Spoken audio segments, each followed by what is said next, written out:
Argentina-Bolivia, next match.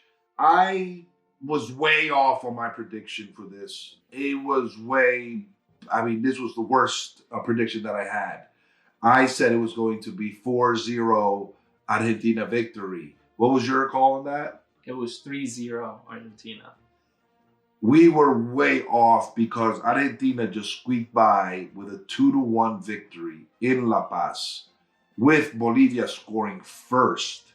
So once again, Argentina coming up short with, what we expect, the dominance and the dominance, not just of the team, but also the highlight of Messi, his brilliance on the pitch. You weren't able to see that because of one element, and that element was the altitude. They were so sluggish as you watched this game. It kind of hurt me looking at it, because you could just tell the players were suffering out there. The Argentinian players specifically, they were having a really tough time breathing and running and just playing this match. Would you like to elaborate on that? So the Argentinian coach actually came out and said before the game, because they had brought up one of the previous results in Bolivia, where Bolivia had dominated Argentina 6-1. And it was the altitude that was a factor. And he had mentioned that playing in these conditions, the players feel like they are drowning because the altitude is so high. This was the Argentina with Tevez, Messi. Who else was on that squad? There was Mascherano was on that team. Cambiaso. So this was a heavy. Walter Samuel. Yeah, this was a big. Coached by Diego Maradona. Maradona was the coach. So, that this tells you what that altitude can do to you. A 6-1 victory for Bolivia. And in that altitude, you would have never thought that a Diego Maradona team would lose that bad. I think they fired him after that as well. They did. And we saw altitude become a factor in this game. Yes. Like Eric said, Bolivia started off this game winning. And it was not until the 45th minute that Arturo Martinez scores a goal to go into halftime and have a 1-1 tie. And it was not until the 79th minute that we see Joaquin Correa score the game winner. So 10 minutes before the 90th minute. So it made you think, like, dang, like, is Argentina going to be able to overcome if in these battles with an Ecuador and a Bolivia, they are just getting by. Another great stat that we saw was this game provided the first game in 4 years in a World Cup qualifier where Argentina's scorer was not Lionel Messi. That's disappointing. In 4 years, that means that Messi had been scoring all the goals, or Argentina was not scoring at all in World Cup qualifying. And that's where I come. I'm like, where's Kun Agüero? Where are these, like, the goal scorers, Higuain, like Dybala, in World Cup qualifiers? So you're telling me that Messi has scored all these goals and nobody else has scored. That's what you're telling me. In the last 4 years in World Cup qualifying, and we're not including friendlies, we're not including World Cup. We're calling it World Cup qualifying when the South American teams are qualifying to go into the next World Cup. The only goal scorer until this Bolivia-Argentina game was Lionel Messi back in 2016 when they had beat Colombia 3-0, and the scorers were Berrato, Lionel Messi, and Di Maria. After that game, there was no other scorer until this most recent game where Arturo Martinez and Joaquin Correa scored. It was the first game that Messi had not scored. That's a serious stat right there. People, that stat right there tells you everything you need to know about what's going on with this Argentina national team. That stat right there. Right there. That's all you need to know. We have Colombia-Chile, probably the top match, the most awaited match of match day 2. My prediction was a 3-2 victory, Colombia victory. What was your prediction on this, Kian? I had a 4-3 victory for Colombia. This match was quite interesting. Colombia came out the bat. They came out ready to play. One player in particular was surprisingly he was playing very well. Stefan Medina. He was playing that right back position that Arias got hurt the previous game, so he got that starting position.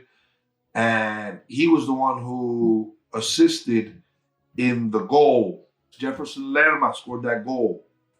It was the 1-0. In my opinion, Jefferson Lerma was the man of the match in that game. So the game, 2-2, very interesting game. Very heavy midfield.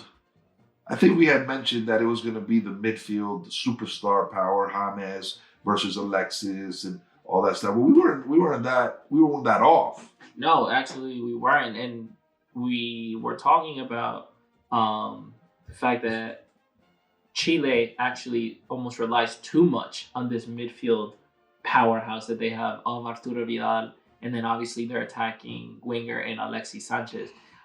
In the last two games, we saw Alexis Sanchez score the goal against Uruguay, but they obviously fell short and lost 2-1. And in this game, the PK was scored by Arturo Vidal, and the next goal in the 41st minute was scored by Alexis Sanchez. So to me, it's the same story for Chile, where it's these two guys always showing up for their country. And my critique of it would be the following: in the first game against Uruguay, Alexis scores, but they lose the game because they have that little lack of focus. I don't know if it's age. I don't know if it's too much reliance on Arturo Vidal and Alexis Sanchez to give them a result, but clearly it was not enough and they come up short. So now that makes you come into Santiago de Chile, where you're the home team, and now you're expected to win this game against Colombia because you had just lost that game that you should have tied. A lot of pressure. You have a lot of pressure because you don't want to go in your first match day in qualifiers with 2 losses or a loss and a tie. And unfortunately for them, they come out of this game with a 2-2 result in a 92nd minute goal scored by Radamel Falcao. So my question for Chile is, how much longer are you going to rely on Alexis and Arturo Vidal's magic and star power? Because it's clear that without them, what does this Chile team have to offer offensively and in terms of fight and power and competing? Because if you take those 2 players out of these last 2 games, there's no goals. Nothing happens. I just go back to my man of the match, Jefferson Lerma. There was a controversial play. I believe that VAR is very inconsistent right now. It's still young. So there was a play, I think it was a corner kick, and James takes the corner kick. Jefferson Lerma header, ball goes in the corner there. A little tumble between Sanchez and the goalkeeper. It was a goal in my eyes. Then the whistle, there was a whistle that was blown, and the referee said that there was a light push in the area. And I keep on replaying that clip, and I don't see no push. I see maybe a little light push. But in today's game, on a corner kick, people are holding shirts or, pushing whatever. But so in a match like this, to me, that was a no call, but the referee called it. So that was a very controversial there. But I liked what the Colombian manager did when he put in Alzate. He took out Barrios. He put in Alzate.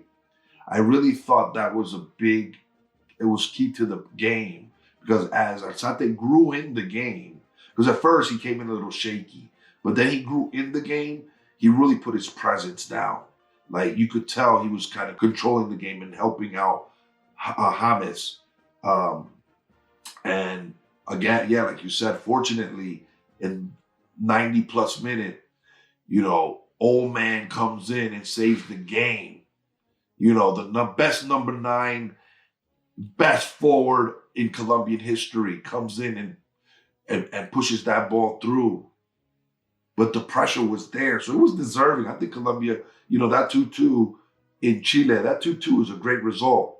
I think that they should have won the game, but I'm okay with the 2-2. The beautiful thing about this is I see the camaraderie that James and Falcao have. In social media, James comes out and says, Falcao, please don't leave ever. Don't ever leave. And I could tell he says that out from his heart.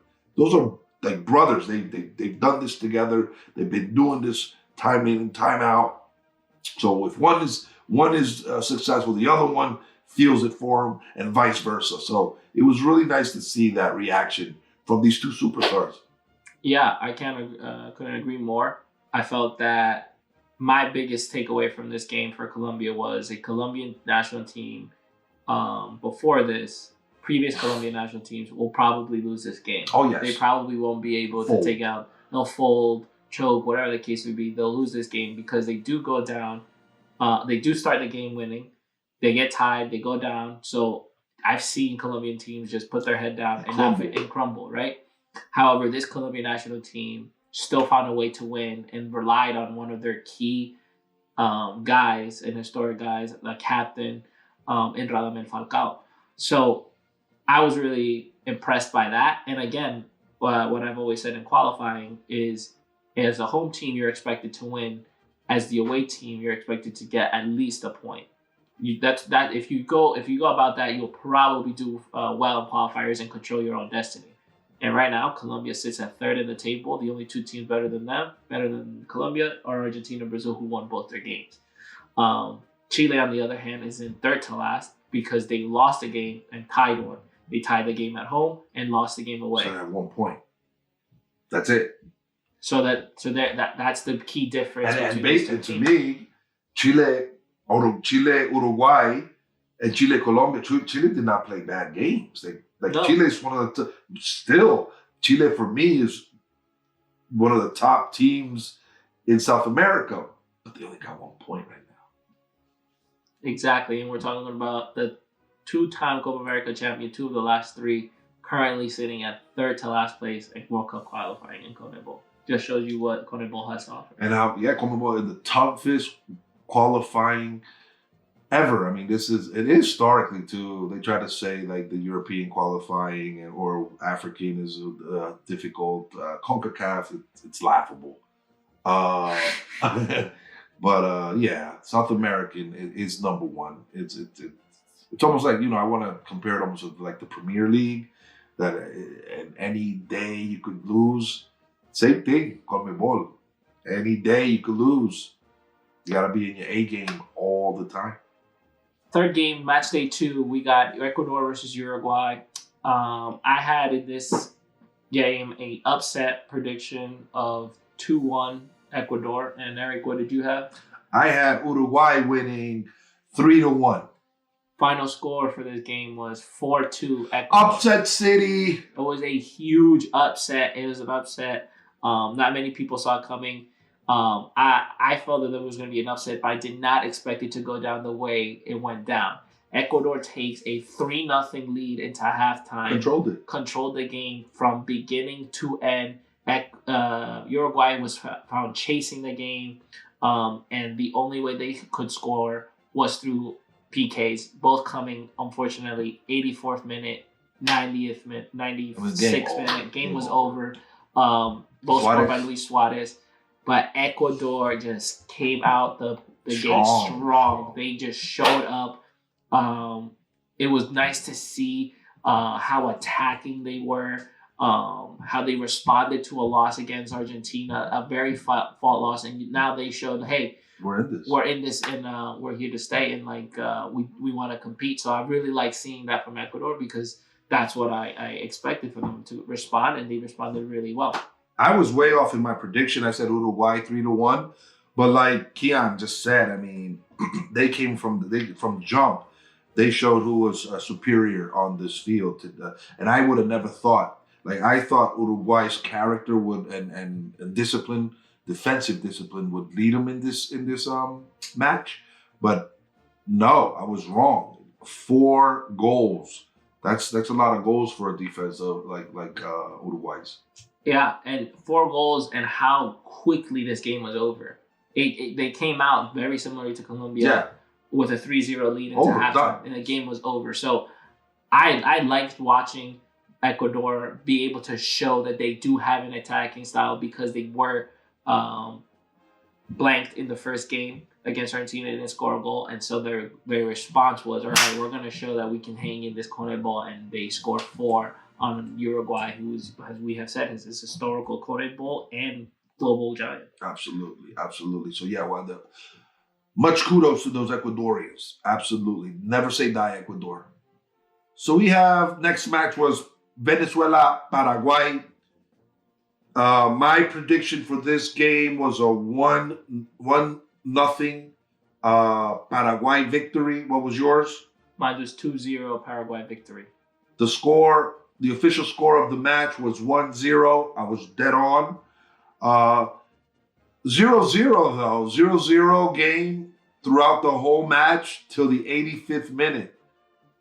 So really late into the match, we get our first goal and our only goal. So Paraguay 1-0 victory. Yes, we do. We get a Gaston Jimenez 85th minute goal for Paraguay. Also needed to be noted is that Venezuela scores, but gets VAR and the goal gets called back and was not valid. Paraguay comes down the field, scores the 85th minute goal. It was a heartbreaker for Venezuela. And another thing that needs to be noted is now Venezuela has not scored a single goal in their first 2 games as they have lost against Colombia 3-0 and they've lost against Paraguay 1-0. So that Paraguay never say die mentality came into play, Guarani, and then unfortunately for Venezuela, there was not much to show again as they only had 2 shots on target, 61% possession for Paraguay. You also have to take into account that Rondon and players like that could not fly, that could not, for COVID reasons or whatever, they weren't allowed to participate in these World Cup qualifiers. Those are big time players for Venezuela, and they couldn't play, they couldn't, so that was a big deal. I think that he could have helped them big time. Would you say? I agree. I think it showed that they were missing key guys like Rondon. Like I highlighted earlier, they have not scored a goal in either of the 2 games. So but he is a goal scorer. He is a goal scorer. We did say that they did get a goal called back on, but it's just very unfortunate for them that they haven't been able to produce that much offensively. Yes. I wouldn't say it was a boring game, but, it had that midfield struggle. Yeah, there were 17 fouls for Venezuela, 16 for Paraguay. So it was a midfield battle. The Guarani never say die. Never say die, Guarani. And they won it in the 85th minute. That's it. Second game that we're going to analyze here is Peru-Paraguay. In this game, the final result was 2-2. And my prediction, I had Peru winning 1-0. And Eric, you had 2-1. And in this game, the final score obviously was only 2-2. And for both teams, we have Ángel Romero score both goals for Paraguay, and for Peru, Andrés Carrillo scored both goals. This is a second half game as all 4 goals come in the second half. And again, another midfield battle as both teams have committed 16 fouls against one another. It showed, again, the stars did show up in a way. Ángel Romero did show up, and Carrillo also showed up for Peru. What about you, Eric? What do you think of this game? Yeah, this game, I said 2-1 Peru, but it was the result was 2-2. I think that the Guaranis and the Peruvians, when they come to play, they're not going to give you anything. So that 2-2 result for both teams, I believe, is just. It's a just result for the game, for the match. I wouldn't say Paraguay played better or Peru played better. They played about the same, and they're just tough teams. They're tough outs. So I see that Paraguay had like 60% possession. Peru had 40%. And, there was like 10 shots on goal for both teams. That's not a lot in a soccer match.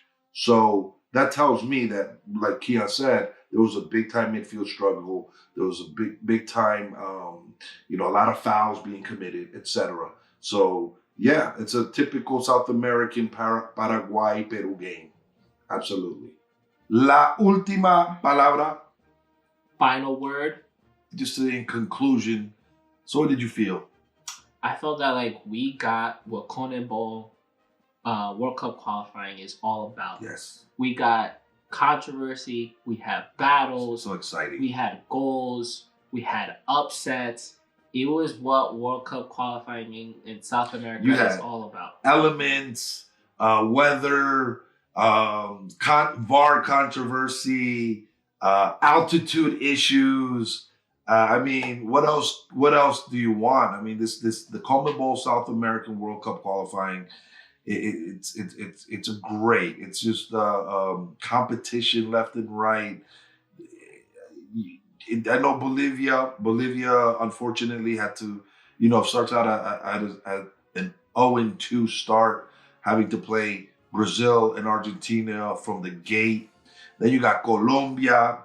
Colombia showing that they, in my opinion, are going to be top 3 in this CONMEBOL qualifying. I hope at the end that's where they're going to be at. I believe Colombia showed they are a team. I see that their manager, Carlos Queiroz, has set up a team where they don't have that many holes. Their defense is kind of tight. Maybe on the right back and left back, they're a little questionable. But the defense with Mina and Davison Sanchez, and then you have a stacked midfield, led by James Rodriguez. And up front, you got Zapata or you got Radamel Falcao coming on. So team-wise, they have a good team. There's a lot of individual superstars, but Queiroz has managed to put a team together where almost like Ancelotti in Everton, like where James is, that Ancelotti hides James's deficiencies through the lineup that Ancelotti provides. Same thing happens with Carlos Queiroz. You see, you have James Rodriguez, and behind him you have Jefferson Lerma. You have La Playita Barrios. So it's like they are protecting him, knowing that he has some deficiencies tracking back. So I see Queiroz is similar to what Ancelotti does. But yeah, so you had a victory and a draw for Colombia. So that's 4 points, and they sit third right now. Behind them is Paraguay. And I actually want to talk about Paraguay a little bit. For me, they are right now the sleeper. Yes. Right now, and sleeper in the sense that I don't want people to sleep on them, because right now they have the same amount of points as Colombia, and no one would have expected them to come out with a tie versus Peru in Peru. And nobody wants to play them. Yeah. Trust me, these people, that need Brazil, Argentina, Colombia, they don't want to play Paraguay. Paraguay is a serious team. Paraguay right now is a team who has showed that they can tie and get a result when needed to, and they also have won, right? And they got that Guarani blood that never say die blood. And I've seen it too many times. And whether you want to believe it or not, but Miguel Almiron is not the guy scoring the goals. He's the guy, there's other guys like Gaston Jimenez who are showing up and providing more to Paraguay. So for me, the kind of dark horse of this CONMEBOL right now showing up is Paraguay. So for me, it's a dark horse. And then you got 5, 6, 7. So at 5, you have Ecuador. At 6, you have Uruguay. And then at 7, you have Chile. Those 3, at the end of the day, should be in the top 5, top 6 of this table. Yeah, I think Ecuador, Uruguay, and Chile suffered the most in the sense that they either they got one result one game and then did bad the other game, or they end up like Chile where you got a tie and a loss, where you're at more at the bottom, and you're tied with Peru. it's kind of very surprising to see them a little bit this low. We were only 2 games in, so we'll give them a little bit of a leeway. However, to see the fact that these 5, 6, and 7 are not guys that we usually see at these spots. You can even include Peru there too. Yeah, of course.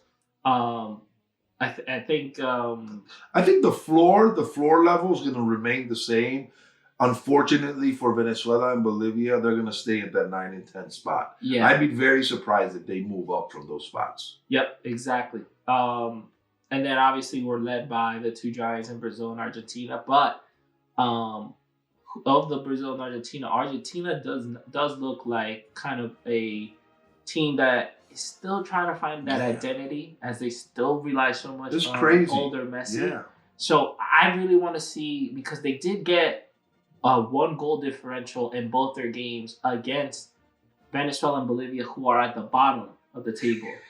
They only beat both teams by 1 goal. Man. They squeaked by. 79th minute goal and a PK, or what was one of those games for Argentina. So I just want to know if that's what they're doing with the bottom half of the table. What's going to happen when they have to play in Colombia, Paraguay, and Ecuador, Uruguay? Like, what is that's going to happen when they have to start playing the bigger teams? That being said, Keon, I still, we criticize Argentina, with their, I don't believe they played their best game.